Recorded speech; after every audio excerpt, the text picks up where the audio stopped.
রহমান রহিম। Track questions Jessore board 2020 নিয়ে আজ আমি আলোচনা করব। এখানে প্রথমে বলা হচ্ছে এভরিবডি রেসপেক্টস ফ্রিডম ফাইটার্স। এখানে ভার্ব হচ্ছে রেসপেক্টস, আর রেসপেক্টের সাথে এস রয়েছে। নিয়ম অনুযায়ী যখন ভার্বের সাথে এস থাকে এক্ষেত্রে শূন্যস্থানে অক্সিলিয়ারি ভার্ব ডাজ বসাতে হয়, কিন্তু এখানে সাবজেক্ট হচ্ছে এভরিবডি। এভরিবডি এর প্রনাউন হচ্ছে দিয়ে, আর দিয়ের সাথে কখনই ডাজ বসে না। এই ক্ষেত্রে ডাজটা ডু এ রূপান্তর করতে হয়, তাই আমরা প্রথমে ডাজের পরিবর্তে ডু বসাবো। আর বাক্যটা যেহেতু হ্যাবোধক, ট্যাগের নিয়ম অনুযায়ী বাক্য যদি হ্যাবোধক হয় উত্তর হয় নাবোধক, অর্থাৎ এর সাথে নট যুক্ত করতে হয়, তাই আমরা এখানে নট যুক্ত করব। তারপর সাবজেক্ট বসাবো। এভরিবডির যে প্রনাউন, ওই প্রনাউনটা হচ্ছে দে, তাই আমরা সাবজেক্ট এখানে দিয়ে বসাবো। পরের বাক্যটা বলা হচ্ছে they for the independence of our country. এই বাক্যে ফর হচ্ছে ভার্ব টু, অর্থাৎ ভার্বের পার্সন। ফাইডের পার্সন হচ্ছে ফর, আর ভার্বের পার্সনের ক্ষেত্রে অক্সিলিয়ারি ভার্ব ডিড আনতে হয়, তাই আমরা শূন্যস্থানে প্রথমে ডিড বসাবো। আর বাক্যটা যেহেতু হ্যাবোধক, তাই উত্তরটা হবে নাবোধক, অর্থাৎ এখানে নট যুক্ত করতে হবে।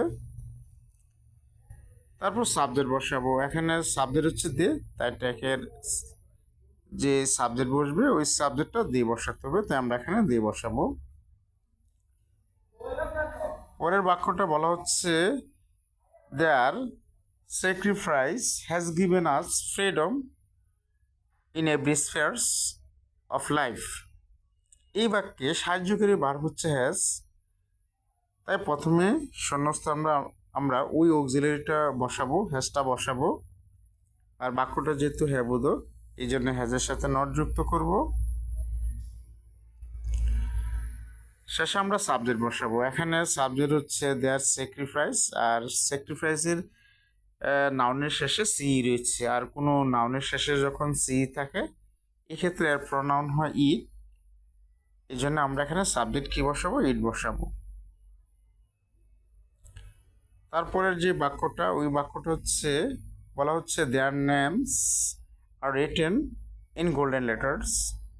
এই বাক্যে সাহায্যকারী ভার্ব হচ্ছে আর, আমরা শূন্যস্থানে উক্ত সাহায্যকারী ভার্বটা বসাবো, আর বসাবো।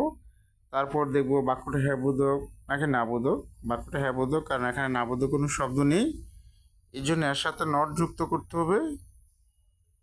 তারপর সাবজেক্ট বসাবো। দেয়ার নেমস সাবজেক্টটা প্লোরাল, আর প্লোরাল সাবজেক্টের ক্ষেত্রে একে যে সাবজেক্টটা হবে ওই সাবজেক্টটা হবে দিয়ে, তাই আমরা এখানে দিয়ে বসাবো।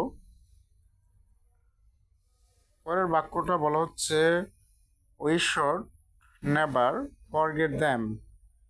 এবার কি সাহায্যকারী ভার্ব হচ্ছে শুড, আর বাক্যটা নাবোধক, যেহেতু এখানে নেভার রয়েছে। নিয়ম অনুযায়ী প্রথমে আমরা উক্ত অক্সিলারিটা বসাবো, তো আমরা প্রথমে শুড বসাবো। আর বাক্যটা যেহেতু নাবোধক, তাই উত্তর হবে হ্যাবোধক, অর্থাৎ নট যুক্ত হবে না। শেষে আমরা সাবজেক্ট বসাবো। এখানে সাবজেক্ট উই, আমরা শেষে সাবজেক্ট উই বসাবো।